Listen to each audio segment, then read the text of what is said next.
So last week I sat down with the Labour leader of Basildon Council, and this week I'm sitting down with the same man again who is, well, no longer the leader. What was supposed to be an interview last week to demonstrate how things were going to improve for the borough, well, the public had different ideas, and I figured it would be good, despite the abuse that I've been given online, despite the fact that everyone thinks I'm a turncoat for suggesting we vote for building and regeneration and a pragmatic approach to our town. Well, I'm a glutton for punishment, so I'm back again. Gavin, good afternoon. Or is it a good afternoon? I don't know. You tell me. It's always a good afternoon, Charlie. Is it? Is that because you're with me? Or? Always. Yeah, that's Always. it. Yeah. So, worst things can happen to you in life than losing an election. well, you've lost a few, so tell me what that's like.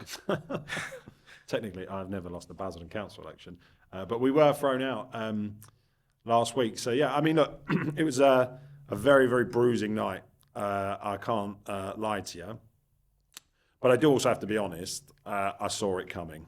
Yeah, everyone did. I think you didn't have to be a political genius and have degrees in politics to see that Labour were going to struggle in a town like Basildon last Thursday. I think, from my perspective, I think the moment that the government U-turned on putting the elections back on, the public felt like they'd been played.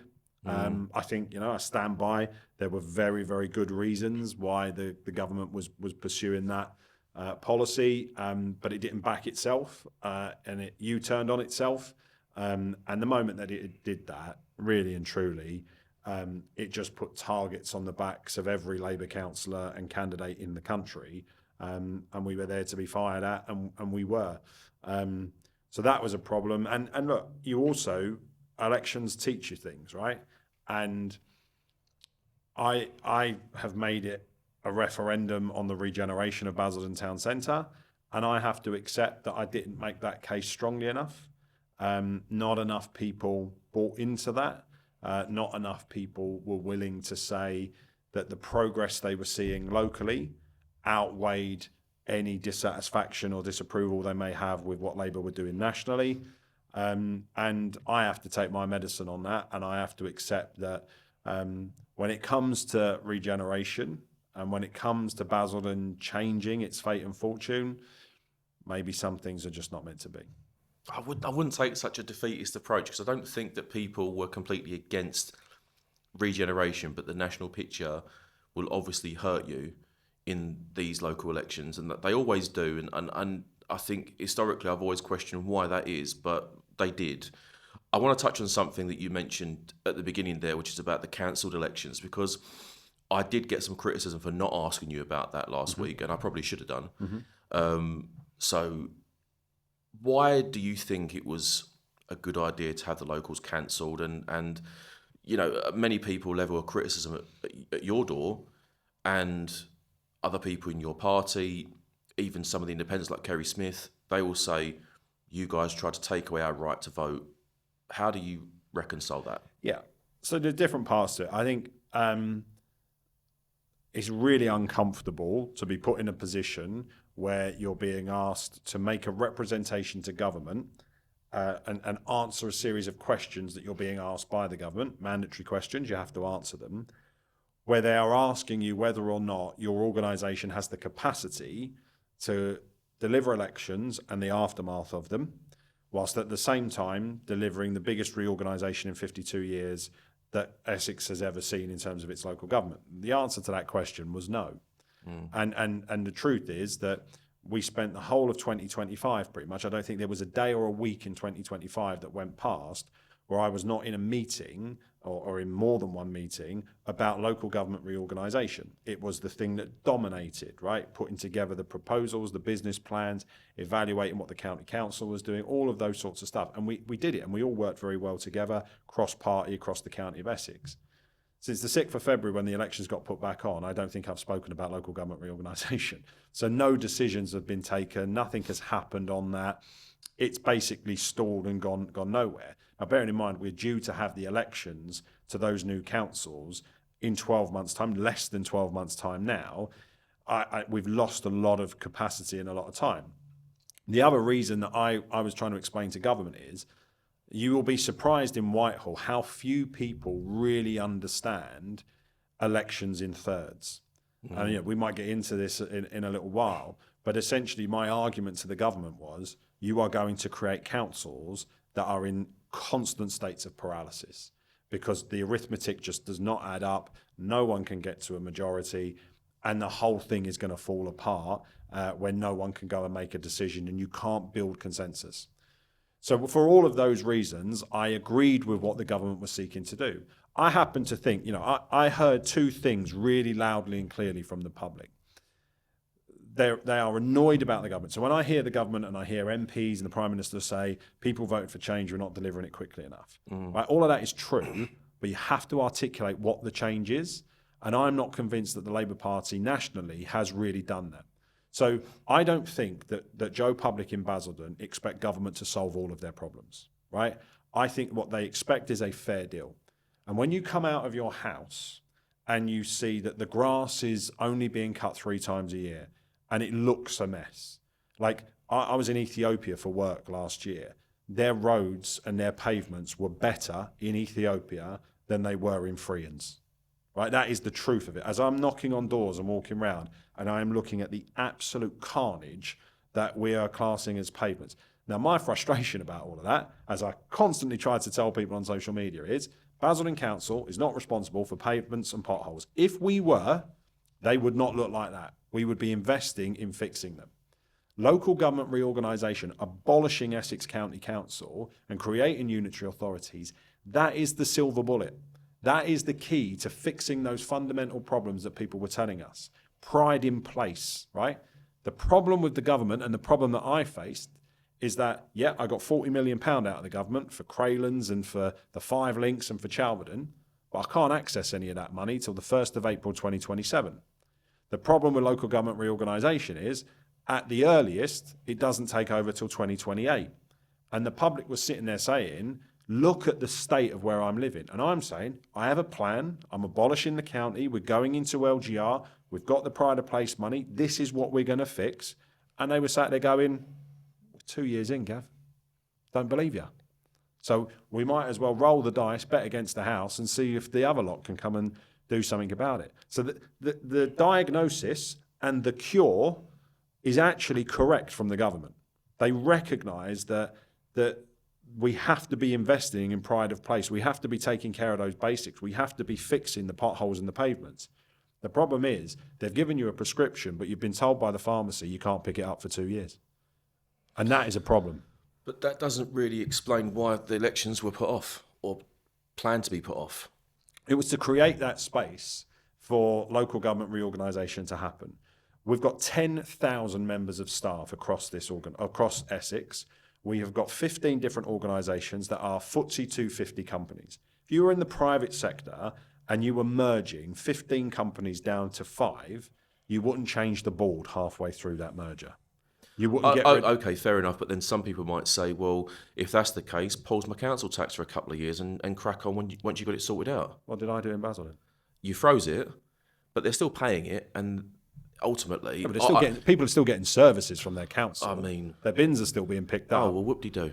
Yeah, but Like, but it has to be paid I'm for. a cynic, so when it comes to paying council tax and people like getting value for their money, I don't think they get any value for their money at all, and I think most people would agree with that. But me and you, even on council, I've argued for a long time within the Labour Party that council tax is a regressive taxation, and it is a taxation that should be looked at.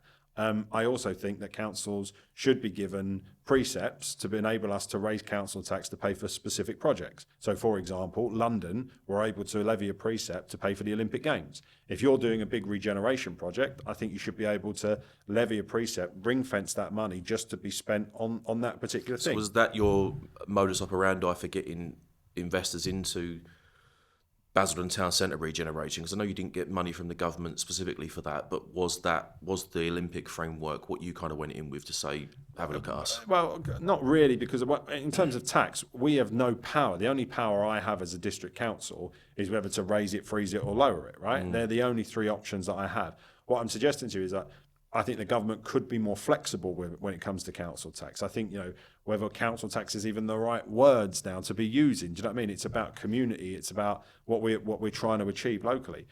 I think there's an opportunity. Well, community tax does sound very socialist, doesn't it? But I don't think I've ever been called a socialist, Charlie. Well, Not even in the Labour Party. well, I hope I haven't offended you, because if the stories are true, you might storm out. You look very much like Matt Critchell.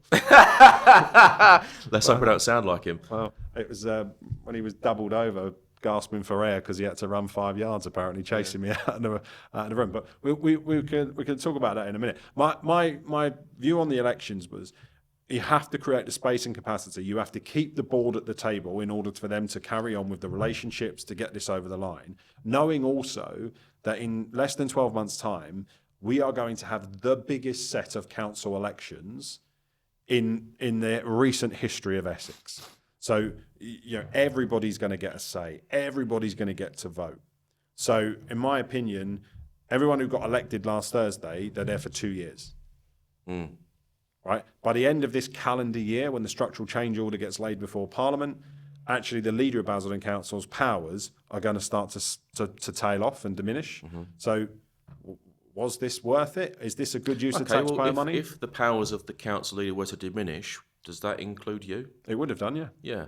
So when it comes to getting this over the line, and you said keeping the board in place, that's a good metaphor to use.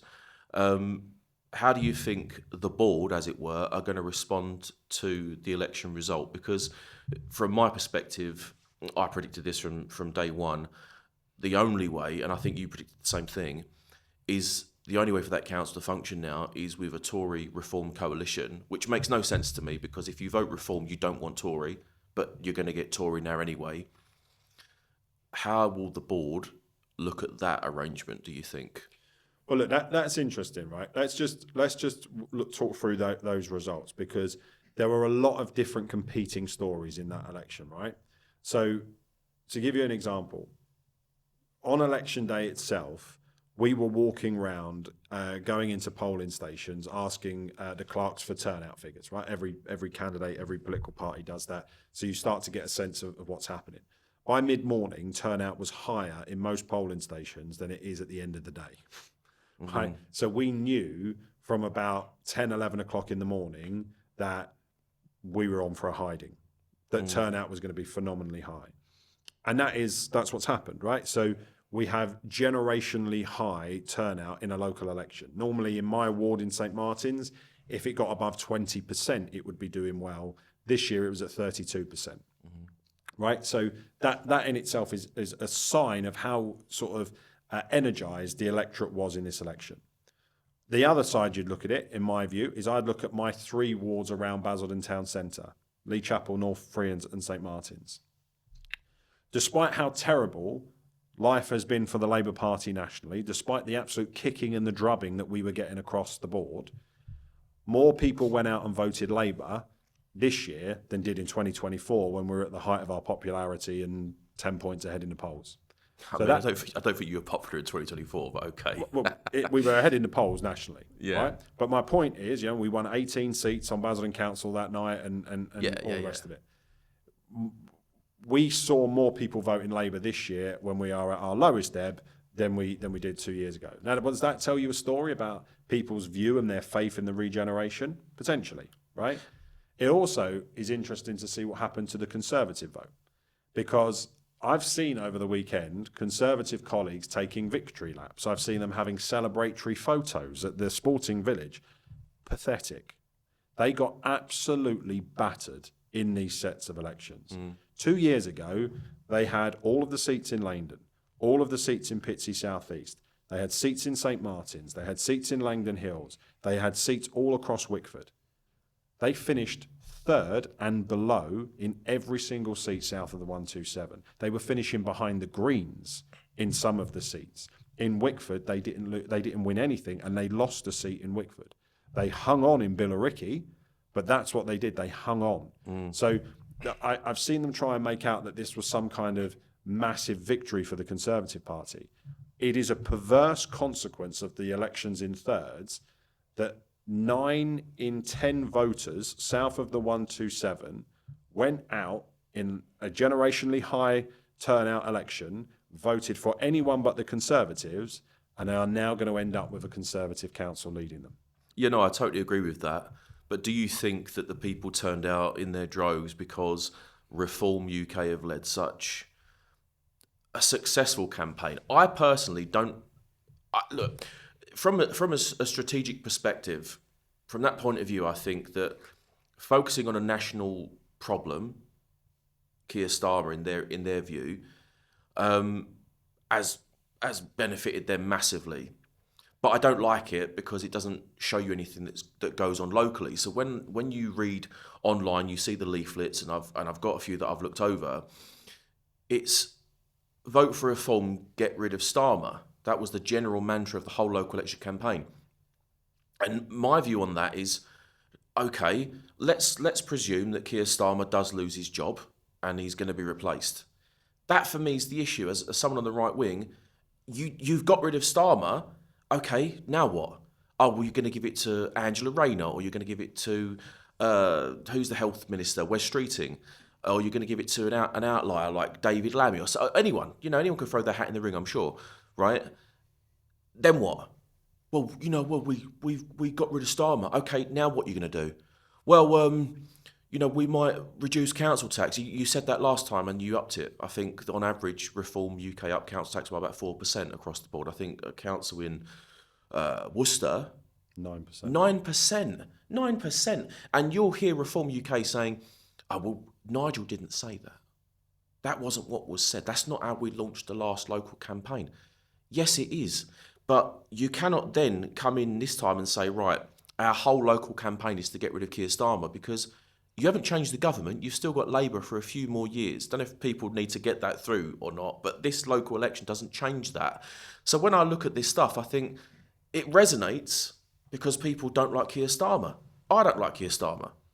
But what happens now locally? Do I want... This is the thing that I have to address, because it kind of got under my skin a little bit after our interview last week. I am not a Labour voter. Shocker. But I believed in your vision after we had that interview. And I come out and said so. And I don't make any apologies for that, because I look at the town and I think to myself, we've got an opportunity here to continue something that started. Business obviously has confidence in your leadership at the council and what the council officers have been doing to help facilitate that. Let's get that over the line.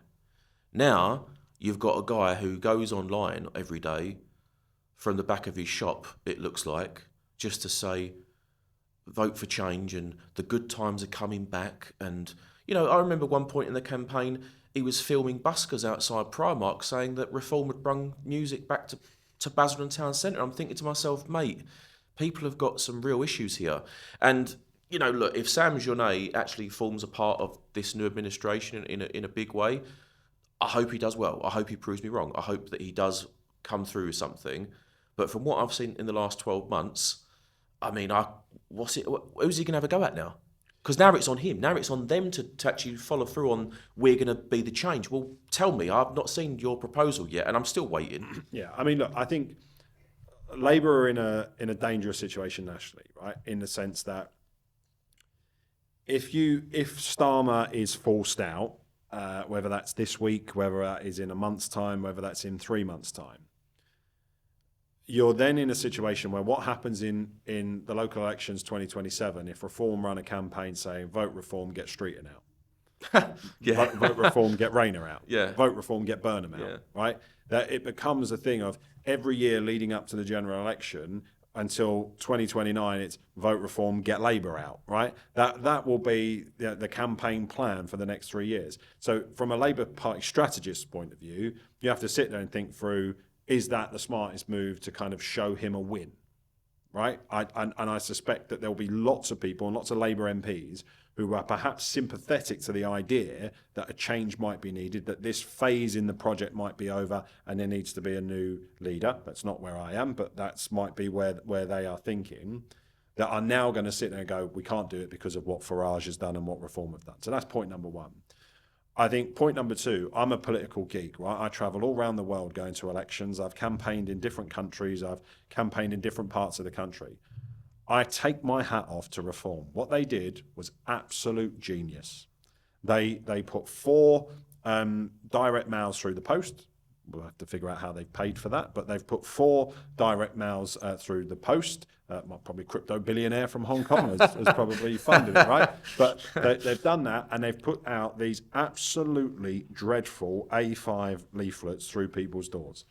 And they've managed to inspire a generational turnout, and they've managed to inspire people to go out and vote for them when they have told them the square root of fuck all about what they're going to do for them in their local town. So do you think that's the issue, is that they've come out with this, like I said, credit to them, they've led this massive campaign against Keir Starmer, and that has effectively derailed Of course it you? was. I mean, it was a general election. It wasn't a local election last week.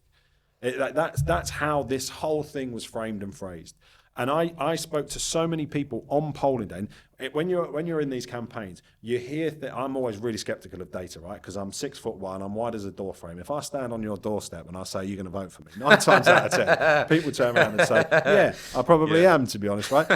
And so I'm always a bit like, the data's probably a bit skewed, right? It's probably not real. When you get to polling day, then there's a shift, and you start to get the sense of how's this going to go, right? And people were kind of saying, yeah, we voted because we just want to get rid of Keir, or we like what you've done locally, but we've got to send a message to government. So you were hearing that on the doorstep. So yes, they definitely did manage to turn this into a general election. I also think, though, Charlie, and this is true for local government as well as it is for national government, people want their government at every single level to be like Amazon, right? We all have these now, right? And this gives you, every single day, it gives you instant gratification, right? Likes, shares, arguments on social media. It's feeding you messages in your algorithm. Are you projecting right now? Because you seem to love a row too. But it's what it does, right? If I'm sat at home and I'm thinking, I want something, I go on Amazon. I'll post right? something on Facebook. Yeah, but like, or if my missus says we need something for the house, I'll go on Amazon and it's there the next day. Yeah. If I'm thinking I want to go and buy some clobber, I'll go online and it's there the next day, or sometimes it's there the same day. Yeah. So when you've got a government, Did that last night. I'm very good. There we go. Get a new shirt, yeah. So I can't believe you're criticising the way I'm dressed. When last week you come in pajamas, so. You notice he's made an effort this week, guys. Like, for another 10 days, I'm still the most stylish council leader in the country. He's out of a job, but he comes dressed like he's got one. It's crazy. But my point is that if the government or if your council is turning around and saying to you, "We'll get you an answer in 10 days," or "Getting this regeneration over the line is going to take another 2 years," the public now just want to see things happening quicker than that. And I think, we always had a saying in the council. I always used to say to my officers, I need some quick wins.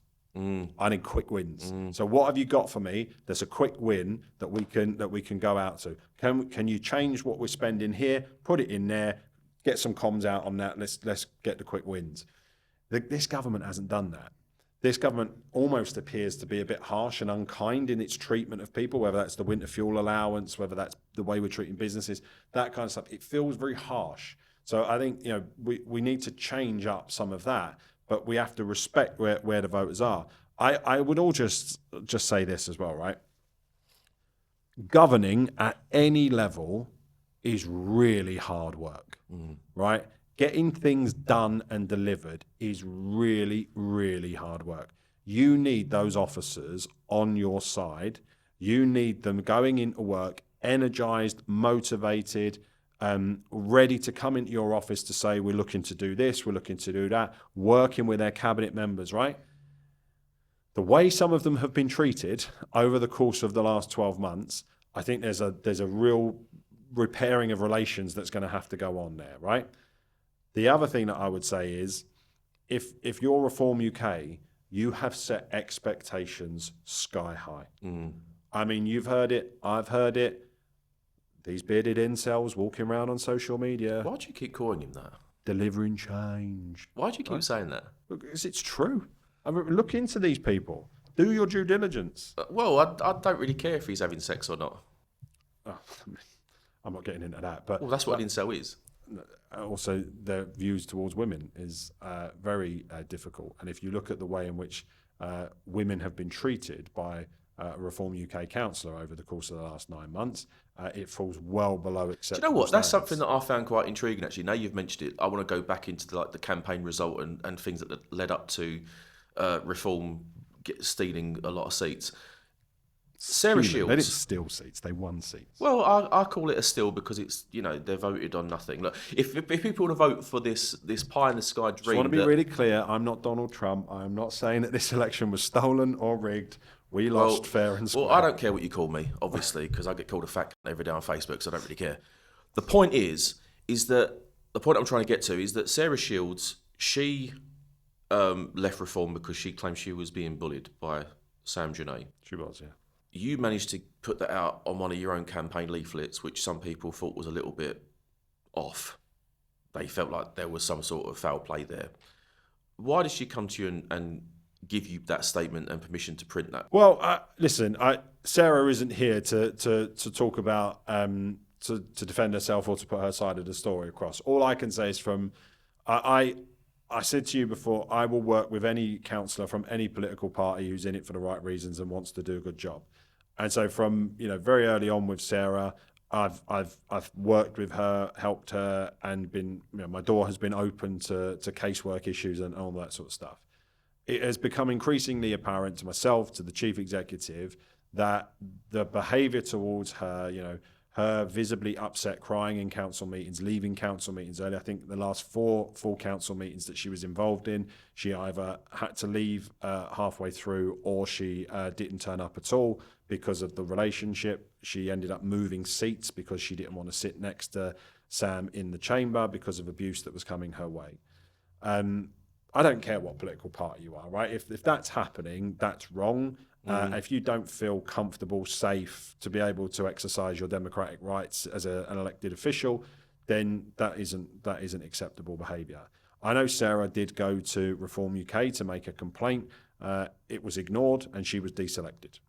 Now, was that because of the complaint? We won't know. Was she deselected by Reform HQ or by Sam and the branch? I don't know how it works in Sam. All I know is that she was deselected and she wasn't allowed to refight her seat, which is incredibly unusual to have been elected the first ever Reform Well, you'd councillor. actually think that maybe there should be an investigation by Reform UK HQ into the conduct of Sam, because you've got a councillor who's left via accusations of bullying. You've got his arrest inside the council, which I'm not going to go into. You've got, as you've intimated, the council officers are not looking forward to a new administration with him with any lever of power. I can't speak for them, but Yeah, you've kind of intimated there might be some suggested. friction, and that's fair enough, because I've heard the same stories that you have, and if people go online, they can read the same stories about council officers not feeling as they should in the workplace, right? So What I would say about Sarah is, alongside the fact that she was deselected by Reform, she also raised this publicly on Facebook, and the Basildon Echo took over 2 weeks to run the story. I've spoken to the journalist who wrote the story. He has told me and another councillor that his editor refused to name Sam Journet in the story. They claimed defamation, but anyone who's read the Daily Telegraph articles into me will know that that doesn't stack up. The editor of the Echo was trying to curry favour with Reform. So it was a very lame piece that didn't even mention who had been bullying her. If that had been me, the Echo would have put it on the front page of the paper. They buried it in the back of the book. I think it was on page 11 or something when they eventually did run the piece. They put it online, but they didn't mention her. She had nowhere else to go. And she came to me and she said she wanted to cause him maximum damage electorally. And I thought her letter and her message was incredibly powerful. And you have to remember that on a night where Reform were getting majorities of 1,000 in many seats across Basildon, in St Martin's, Sam lost 3 points on his vote share. Labour were within 140 votes of taking that seat. I can tell you, having been stood behind him at the count, he really was sweating when those boxes were being tipped out and they were being counted. It was quite a sight. And listen, he won the election, and good luck to him, and fair play. But I think there are some very, very serious concerns. I know because I've had conversations with people that are Reform UK councillors, and again, I've talked to people from all different political parties. I'm not entirely convinced that this is going to end as well for Sam as he might think. And I know that there are now, when you're a councillor in opposition in a group of two and a council of 42 members, as important as you think you are, you're not actually you're not very editorially exciting, right? No one is going to be picking up the Daily Mirror and saying, oh God, yeah, look what's happened to that opposition councillor on the back benches in Basildon Council. Do you know what I mean? That's not a story. If you go on Sky News lauding it up after you've just won an election, and if you're the deputy leader of the council, you suddenly become fair game. So all of a sudden, those journalists who might have been saying, leave it, it's not interesting, suddenly you are. I mean, you call Sam sweaty. You've said that he's a bearded incel. Was I talking about him? Okay, well, you can play the politician if you like, but how do you feel about the accusations that you have bullied Sam? Listen, I think in politics, it's a robust game, right? I don't think you can... I believe that the bar for what is unacceptable levels of bullying or harassment is through the roof for an elected official. I mean, the stuff that I get called is unbelievable, right? On a daily basis. God bless my late mother who's not here, because she used to read it every day and be in bits over it, right? I don't look at social media in that way, because it'd do your head in if you sat there. My mum does that as well. So yeah, she does. She goes, Charlie, I don't know how you do this. I'm like, I quite enjoy it actually. So, but I don't believe that there is anything that we have done that constitutes bullying of Sam Journet. Right, you have to frame your opposition. You have to characterise that. They've done it with me. That corrupt Callaghan. That's what they put out all the time. Sam has posted photos of my house. He has. We had to take my child out of nursery because we didn't think that it was very safe for her to stay in that nursery, because at the time there were people that were finding out where we lived and where we went and making comments online about my family and all that sort of stuff. I've been accused of being connected to planners and developers that I have never been connected to in my life. Somebody has come up with some falsified information about connections to contractors on the council and all that sort of stuff. When I declare all of my interests, my register is up to date. I haven't got any interests when it comes to the council, and so it's just been a pure kind of hit job on trying to smear me, smear my family, and try and force me out of office. To some extent, they won, right? They managed to do that. Although I have to say, I think judging by the reaction I've had from the public, my reputation is very much been bolstered by the last 2 years. It hasn't been bruised and anything negative. As I said, Sam is about to get put under enormous scrutiny. Enormous scrutiny. So is Zoe Hockton.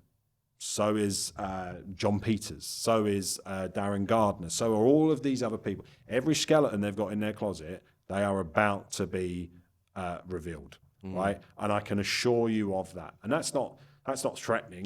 It's part of this job in the public eye is scrutiny. And you can't filibuster your way out of that. You can't sit here and say that Companies House had an administrative error, and that's why you didn't file your accounts for 3 years, right?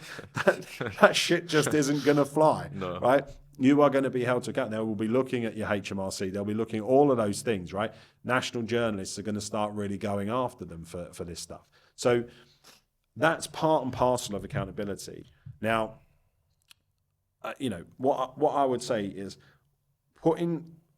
we had this election on Thursday, and we had a generationally high turnout. We had people really, really interested in it. We had hundreds of people turning up to a council meeting demanding that democracy wasn't denied and all that kind of stuff. We had people go out and vote in record numbers for a council election. As we are recording this podcast on Monday morning, nobody knows the result. No one's got a clue right now who's going to be the leader of the council, who's going to be the opposition, what the committee structures are going to look like, what the scrutiny function is going to look like, what the portfolios are going to look like. It's a mess. Well, you could say that, but when you won last time around, you've had to work with other people in the council the same way that this council will now have to be formulated. AGMs come around, annual general meetings, and that's where these things get discussed. We can predict what will happen. I don't think it's the calamity that you're making it out to be. It is going to be, right. So you're right that the council has been in no overall control for most of the last decade in Basildon. Right, there's been a period of about 3 or 4 years where it hasn't, but the majority of this time it's been in no overall control. In this period between the election and the AGM, which is the 21st of May, group leaders will be trying to put what's called an order paper together. The chief executive of the council has to be satisfied that an order paper can command a working majority or a working minority with confidence and supply in order to present that to the council. Now, in 2017, when I put forward the very first coalition, that was Labour, UKIP, and the Independent/Wickford Independents, right?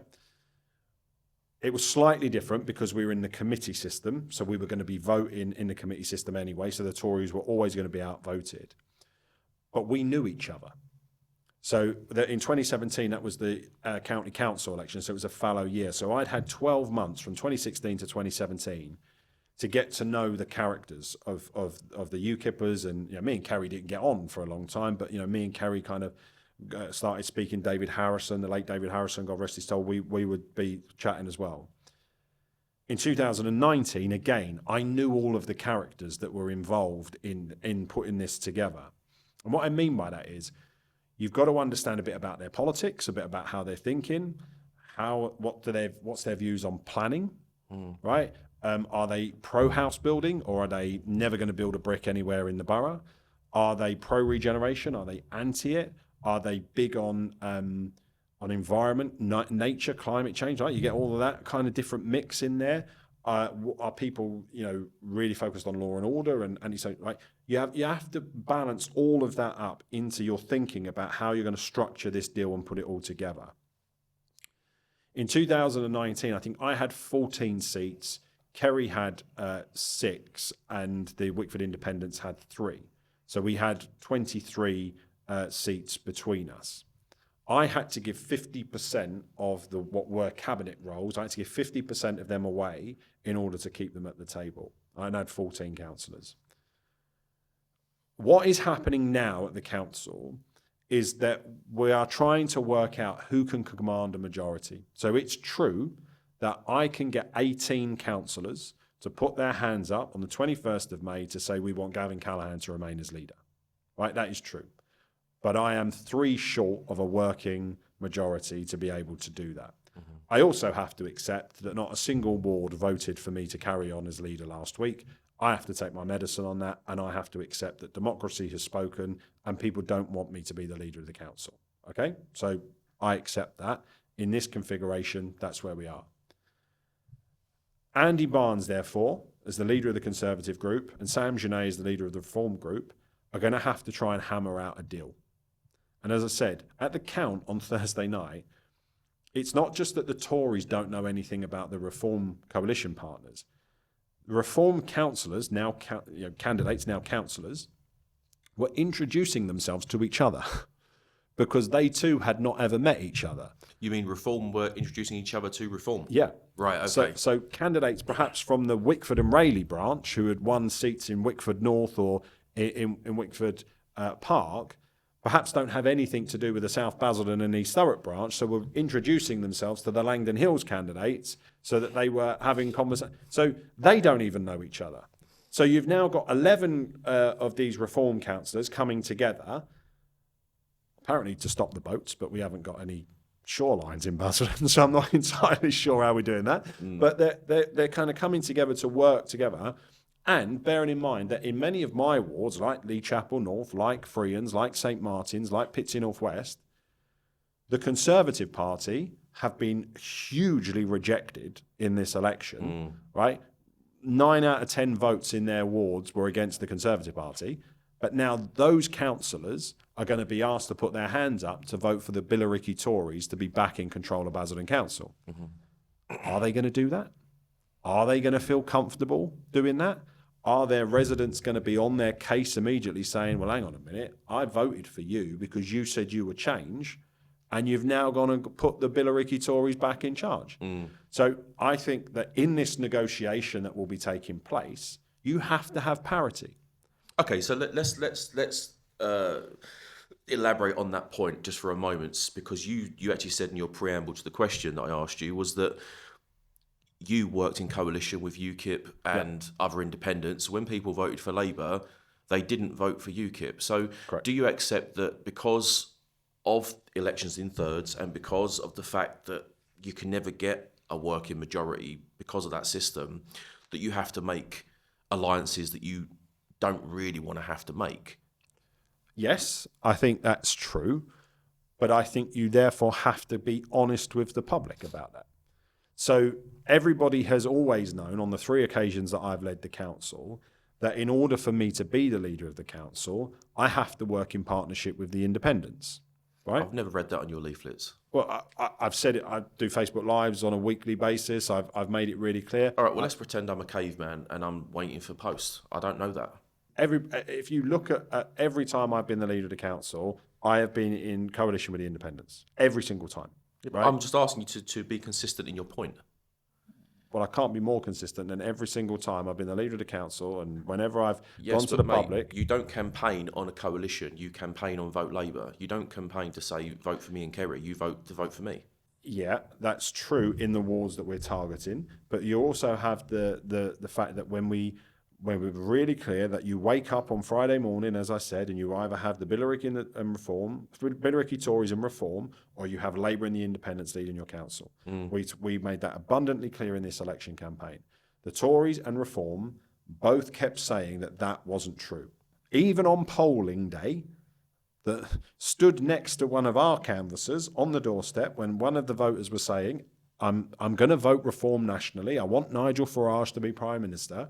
But if I vote for you, Eileen Brown, you're going to put the Billericay Tories back in charge. And she's there saying, absolutely not. We won't be doing that. We don't want to be working with the Tories. Well, she got elected, and we'll be seeing how she votes in 10 days' time. Because, and I mean, this is a really, really important point about parity. Really, really important point. I accept legally you have to have an administration. I fully accept that.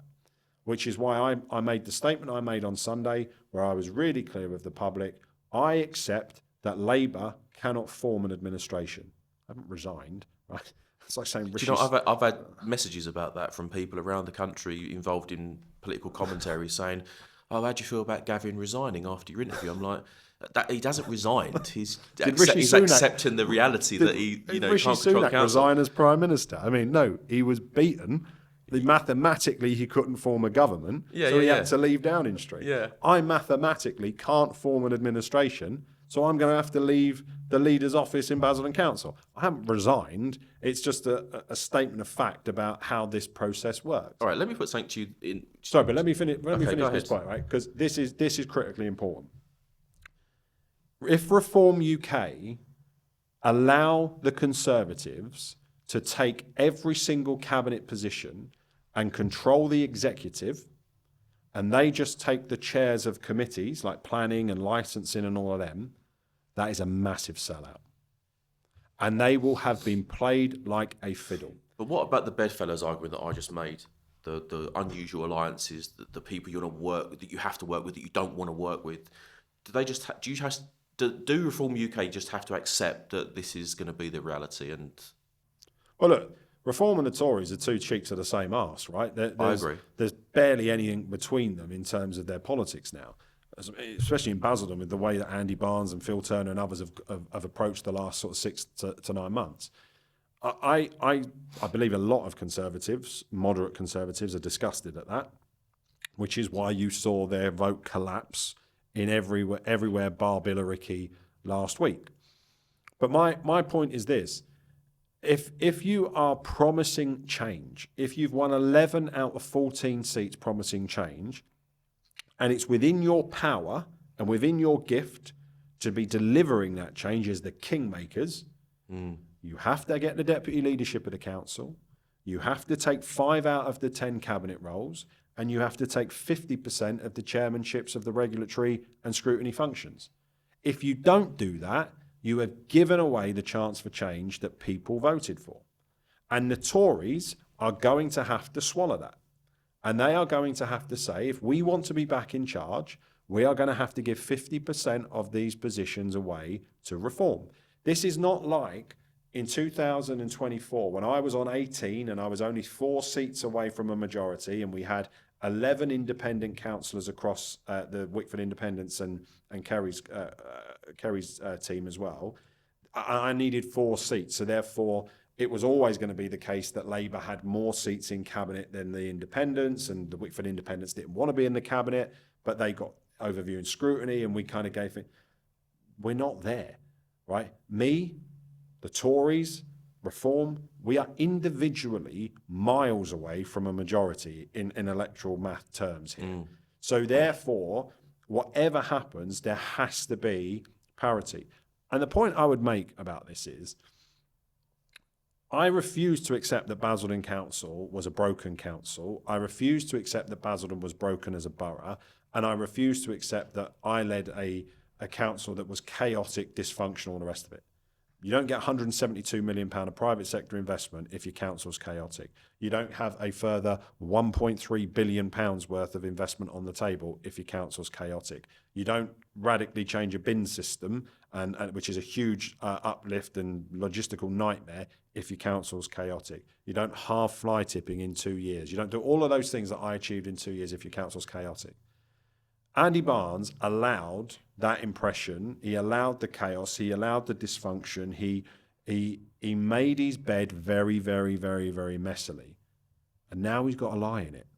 And all of those people. So my phone this weekend ringing round the hook from chairman of the Essex Conservatives and Independents and Wickford Independents ringing me up saying, we've got to keep Reform out of the administration. we need to. No one can do a deal with Sam Journet. No one wants to work with Sam. Gavin, would you do this? Would you do that? It's not my problem. This is what the electorate voted for. They've got to be given the chance to govern. They have got to be given the opportunity to form an administration. So don't come looking to me for favours when you have created the environment to allow madness to thrive. So despite the accusations that you try to thwart democracy, you're actually quite a Democrat, aren't you? I'm the one saving democracy. Here we go. He's the Messiah. I'm the one who is respecting the result. Yeah. And I'm the one saying, off you go. Now, I have a prediction. And good luck. Yeah. I've read your statement. Yeah, I did like that at the end there. Good luck. Yeah. You're going to need it. Good luck, Gavin. I saw that. I couldn't say Councillor Callaghan. No, don't say that. That would be very egotistical. That would be very Andrew Schrader. Yeah. Former leader, Councillor Gavin Callaghan. Former leader. Yeah, exactly, yeah. Soon to be leader again and then former leader. Times 3. Yeah, exactly. You're going to come back for a 4th time, do you think? Listen, I would say to you, in all seriousness, I think this could go south very, very quickly. That was going to be part of my prediction, actually, is that I think that one thing I do know about Conservatives, especially the people that are on Basildon Council right now, I know some of them really rather well, they will not play second fiddle to Reform UK. And from what I gather from what I've seen and what I've learned from Sam, I mean, me and Sam used to talk, he has these delusions of grandeur where he believes that no matter what, he's king of Basildon. It makes no difference what the result was. I mean, I remember when he won the by-election a year ago, he said, once I get in, I'm taking over the whole place. And I thought, okay, for a businessman, accounting is not really your strong suit here. You're one of 42 others, you know. So my prediction is that it will be a very tumultuous time at the council where nothing will get done. Literally nothing will get done. And I do wonder whether or not you think there will be people who will tire of that, people who are actually serious about doing something positive for their areas that might say, do you know what, this Reform UK stuff isn't really working out for me. Or even on the other side of the fence, people might say, do you know what, I'm not happy with the Conservatives working with Reform UK, do you predict, like I do, that there will be some defections or people just leaving, maybe not defecting, but just saying, look, I'm going on my own? I don't know, because I don't know them well enough yet. Did all 11 of those people expect to win? Or are some of them sitting there going, I thought I was a paper candidate and I don't really want to do this, because it's a big commitment. You've got to give up a lot of your evenings. You've got to give up a lot of your weekends. You're going to be getting demands from residents. I tell you, it's not always friendly, right? You're going to get people who are saying, well, hang on a minute, I voted for you because you said you were going to get me out of my council house. You said that you were going to fix my council house. You said I was going to do this or I was going to do that. And, that demand and that expectation, suddenly it's like, is this really the most enjoyable job for about 350 quid a month to be getting all of this in the back as a backbencher, getting this in the neck? So there will, inevitably, when you get councils and groups, and I've been around for 15 years in local government, it's not a surprise when you look across the country nationally in the last 12 months that the one political party that has hemorrhaged councillors and gone for by-elections more than any other is Reform. Right, and you see that because of suspensions, because of defections, and because of people saying, I don't want to do this job, right?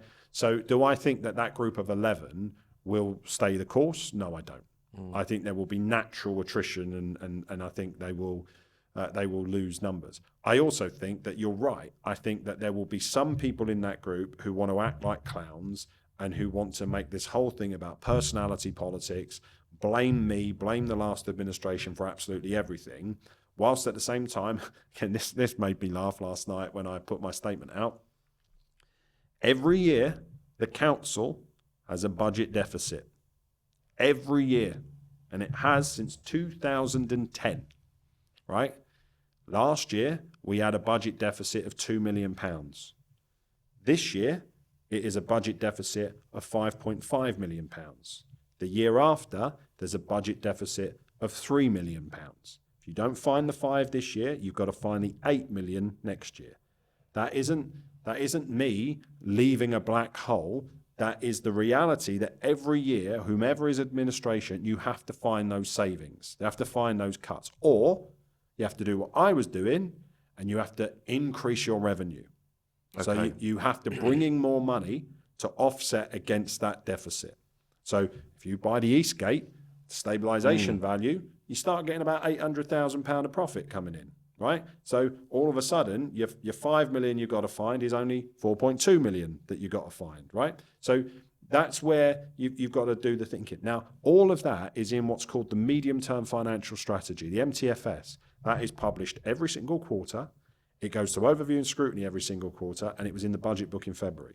Every councillor has known that is the deficit this year, next year, and the year after.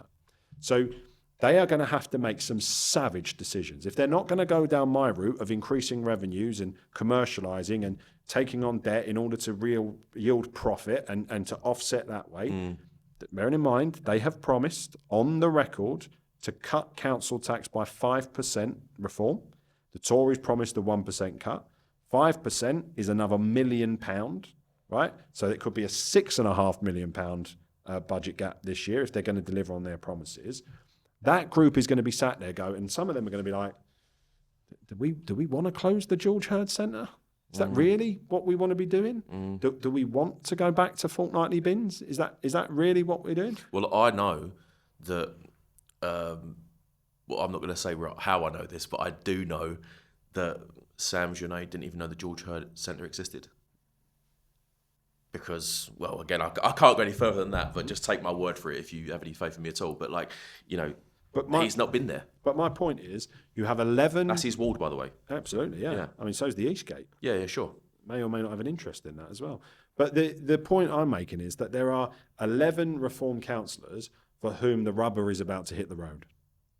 Right? You are about to be a councillor, and you are about to have to make these decisions. You are going to be going along to full council, and you're going to have to put your hand up or put your hand down on those decisions. Now, again, I think what will start to happen, because I saw this with UKIP, is it will start to be the case that some of those people are going to sit there and go, actually, change was being delivered by Gavin Callaghan and by the Labour Party.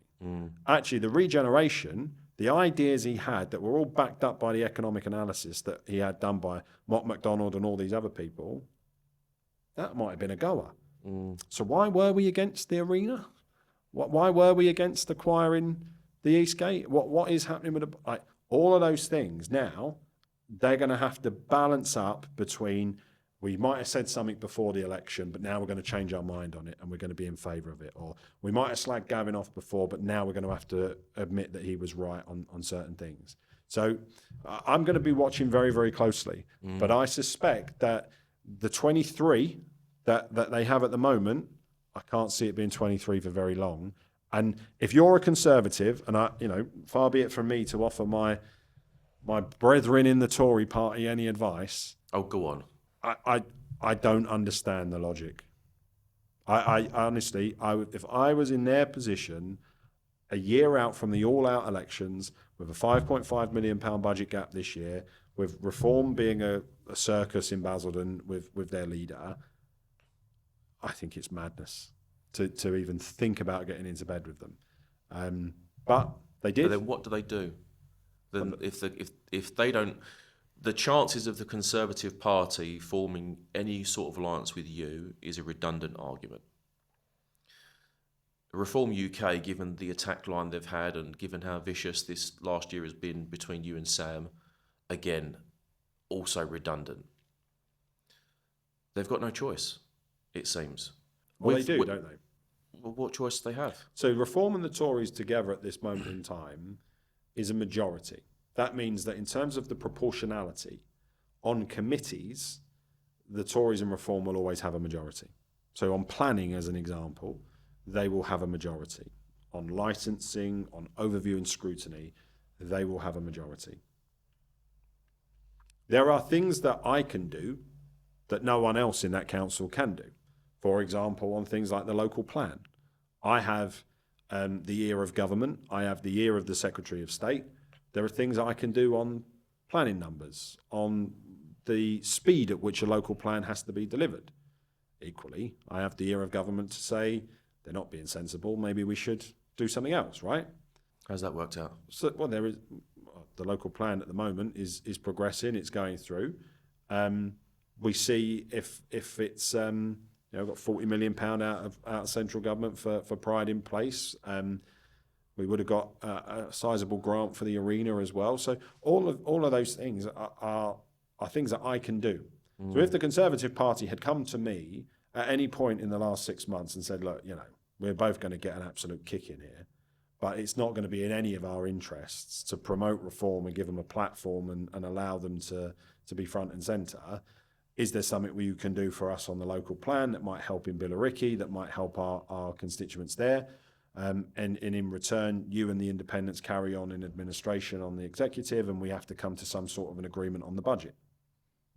That would have been a sensible grown-up thing to do. I think since Thursday, Andy Barnes has been on every single social media post slagging me and the Labour Party off. I don't understand the strategy. I don't understand where they're going with it. Yeah, well, you did say earlier on that the public didn't vote to keep Absolutely. you in any place. So I suppose that idea is pretty much pie in the sky. Well, it certainly hasn't been put on the table by the Conservatives, and it won't be. And from my perspective, as I said to you, I have the confidence of 18 councillors. So if you took Reform out of the equation, Andy Barnes, just in a straight race as to who should be leader, Andy Barnes can get 13 votes. I can get 18. In hindsight, do you wish you'd proposed what you've basically said you want the Conservatives to propose? No, because they wouldn't have accepted it. There are sensible Tories in that group who, were talking to me at the count and have spoken to me over the weekend, who are saying we are making a huge mistake going in with Reform. Yeah. Right? And that we are making, James Cleverly was on the Koonsberg show on Sunday telling everybody that there should be no coalitions between Reform and the Conservatives. Right? So, but what does that mean for where they are? On the other hand, you've got half of that Tory group, the Kevin Blakes and the Phil Turners of this world, who would jump into bed with Reform tomorrow if they could. Do you think that... Well, I actually think James Cleverly is right from the perspective of Conservative Party survival. I agree. Because if they don't say we're slightly different, then if they do bandy up with reform, they'll get swallowed and enveloped, and that'll be the end of the story for them. Which I think will happen anyway. Actually, in the long term, I think the Conservative Party doesn't have a way back, and I think that they're just buying time. But that's interesting as well, isn't it? Because if you look at the results on Thursday, 2 years into the Cameron government, I won my seat in Basildon. I got elected in 2012. That night, Labour recovered in some way. We went up in terms of our number.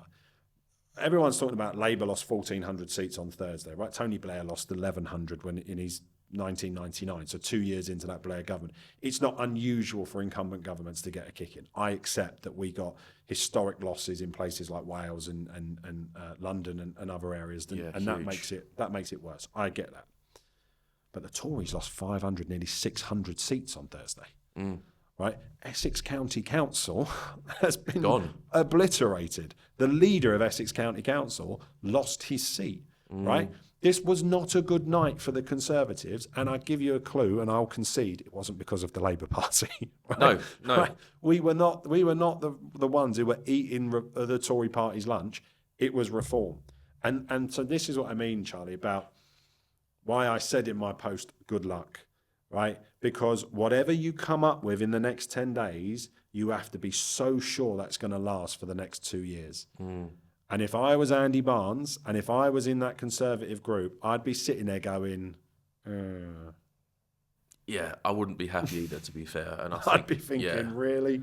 Yeah, and I think that there is a lesson when it comes to politics. Something that I've picked up over the years is that it's much easier to criticise from the outside, being in opposition, saying I'm going to have so much fun. Yeah, I bet you are. You're going to love this.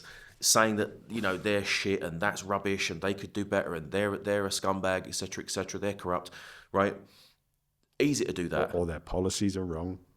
Or that. I mean, I don't really hear much of that in politics these days. I just hear that someone's, a wrong 'un basically half the time, which is sad. I'd like to debate policy more. But you are going to find that these people that have come in who are all amateurs, every single one of them, it's not just in Basildon, but it'll be across the whole country. These people this is their first stab at things. Yeah. And in our interview last week, you said that your first time around as leader of Basildon Council, you got played like a fiddle by officers. Absolutely. How many fiddles do you think are going to get played now? Mate, there's an orchestra waiting to it's going to be like an Irish trad music, kind of everyone on the fiddle. I mean, again, this is the other thing. Great choice of words there, by the way. Because of the way in which Reform have operated locally, because of the threats that have been being made.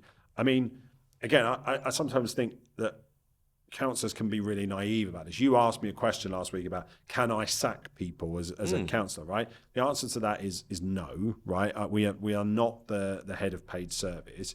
We can have negotiations and ask people if they would consider leaving, but that comes at a cost, right? And that means that you have to put your hand in your pocket and pay out enormous six-figure sums of money.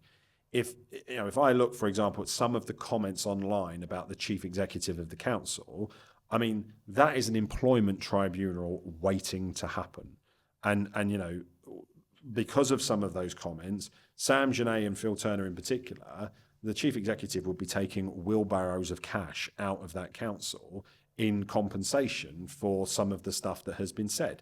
I know that the union are considering balloting for strike action because of the behaviour of Sam Journet towards staff over the last few months. Now, if that happens and you end up with the bin men on strike, that's Birmingham. Well, that could play in two different ways. It could be that there's a genuine grievance where these people do not want to work for Reform UK. No, not Reform UK, Sam Journet. Well, okay.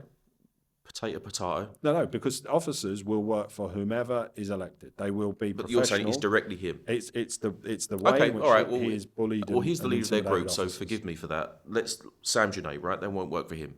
But then on the flip side, that's political gold, because he could say, look, the establishment are out to get me. This is what happens with the deep state. This is what happens when they don't like your politics. They're trying to steal your council from you. I'm trying to give it to you back. That's great until you've got rats outside because your bins haven't been collected. Yeah, sure. But I'm just saying, if you flip it, that's not necessarily a negative for reform to campaign on the next. Listen, if they could just say the council is basically Labour centric, and that's why we need to get rid of them as well. Well, I mean, listen, if they want to go down that route, you can, but ultimately, you can only do that for so long. If you've gone around promising change, you better deliver change. So, and again, I don't know what that change looks like. You don't know what that change looks like.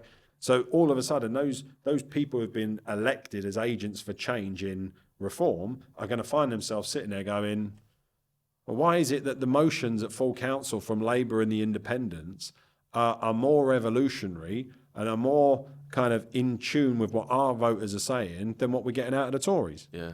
And they're going to get frustrated. You know, when I first met Sam, the only bit of advice that I gave him was, look, you're going to try and have a go at Gavin and Labour, fine. Do your job. But get behind the town centre. It's the one bit of advice that I gave him, and I said to him, whatever you do, back that day one.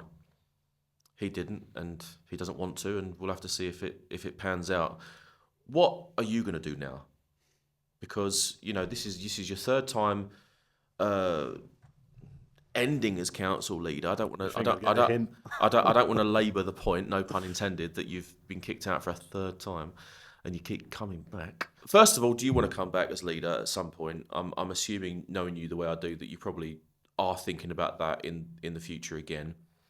I feel like you're the kind of person that unless you fulfil the ambitions that you put down on the table, you're going to be completely unsatisfied as a man. And that's just my impression, and you're smirking, and I think I'm right. Secondly, outside of politics, do you have anything going on that you're focused on? Look, I think it is true to say that whilst I could see the result that was going to come last Thursday coming, there is a view of or a real sense within me of unfinished business. Mm-hmm. You know, if we had got through this election, I think year 3 you would have really started to see cranes in the sky, things opening, moving in a really positive direction. It would have been unstoppable at that point. The reality about things now is the arena is stoppable. The Eastgate, you know, they could say we're still in the calling off period. We're not going to sign the contract, so we're not going to go ahead with it. A year on, we would have been unstoppable. So, yes, there's a part of me that thinks there's unfinished business. I also feel a responsibility to Basildon, right? Whether I should or not, they keep throwing me out, right? But I do still feel a responsibility. But then again, they do keep voting you back in. So there's yin and yang there. And you know, I do look at the fact that, you know, more people voted Labour last week than they did in 2024, and that we have seen you know, our support pretty steady across the other areas of the borough. So there is a responsibility I feel to those people. I feel a responsibility to officers because I have taken them on a journey with me over the course of the last 2 years, and I know they want to finish the job and see it off. I look at the composition of that council and I think to myself, I am not convinced that what is decided on the 21st of May still holds in 6 months' time. So I think that there is potential instability in that council, and there may come a point where stability is needed, and we need to think about that. So there's an element of that. But I meant what I said last week. I love Basildon. I still do, even if they keep slapping me in the face, right? And I still think that we were onto something. We can be onto something. We have the all-out elections next year for South West Essex Council. That gives us the opportunity to paint on a bigger canvas. It gives us the chance to do big and important things. And I think, you know, I am preparing to get the Labour Party in a position where we can fight those elections and we can win seats and hopefully have a bigger influence with a bigger budget and be able to do more things for the people of Basildon that we haven't been able to do in this two-tier system. On a personal level, you know, I lost my mum in November, and that was really, really hard. So, you know, there really are worse things that can happen to you than losing an election. I've obviously been thrown into this job. It doesn't really give you much time and space. So, you know, I will spend more time with my family. I'm having another baby in 6 weeks' time as well. I'm going to cancel my Netflix subscription after that one, I think.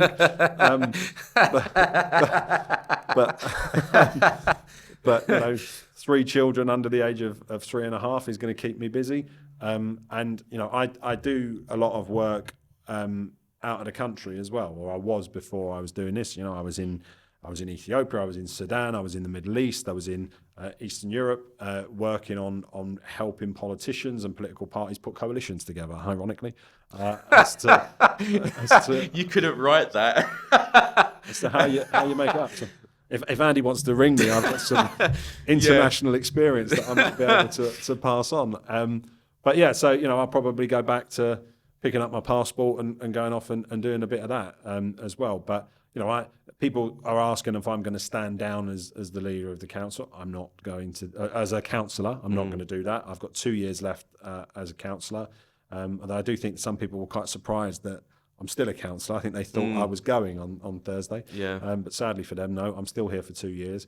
And as I said, I'm preparing us for the 2027 elections. I've already started putting those plans in place for, how we're going to run that election, where we're going to be fielding candidates across Southwest Essex. I think there's a lot to play for still, and I'm still very much invested in Basildon.